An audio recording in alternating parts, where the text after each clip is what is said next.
So recently, somebody very dear to me drew this.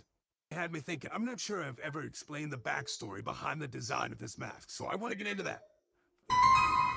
We'll start here. So as you can tell, the showman is the mouthpiece. Cares very much about style. You see the color on this mask. This side is the most vibrant, has the most detail on it. That's just who he is. The mouthpiece, the muscle, and very much the loose cannon of the trio. Really doesn't want to be here, but of the three, he's the one with no choice. Started painting this mask, it was completely black. And this mouthpiece didn't exist. There were all these little holes running between the mouthpiece where it is now.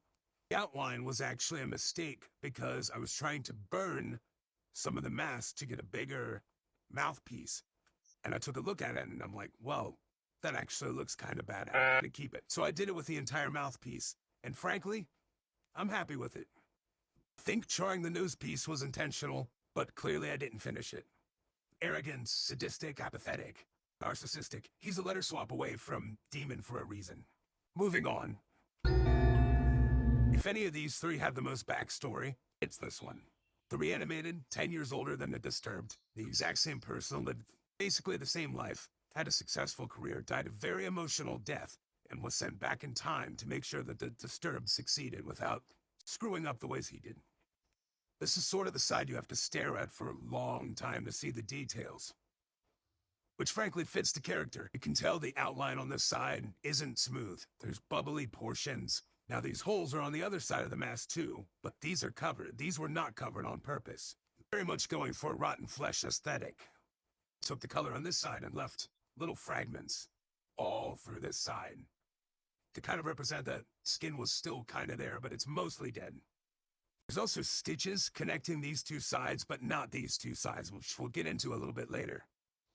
Very reserved about himself, very straightforward to the disturbed, very methodical, no contest, brains of the operation. The only living one of the trio and somehow still the strangest.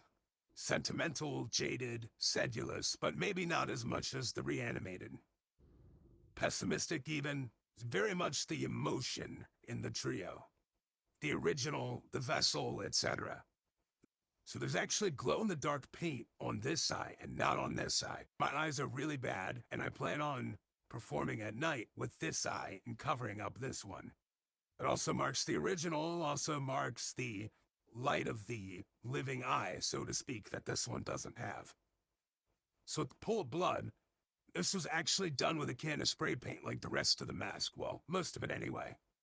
If you look really closely, I took a brush and I sort of made little excessive pulls to give it more of a 3D pop than it would have had, or would not have had rather. Lines, these two lines on the right, were complete accidents, but it ended up making this side pop a little more.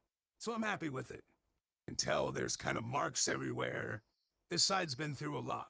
Maybe not as much as the reanimated, but for still being alive, this one's been through a lot. Should probably be dead like the other two because of all he's been through, but these two have very much helped keep him alive. And the lines in their own way connect all three.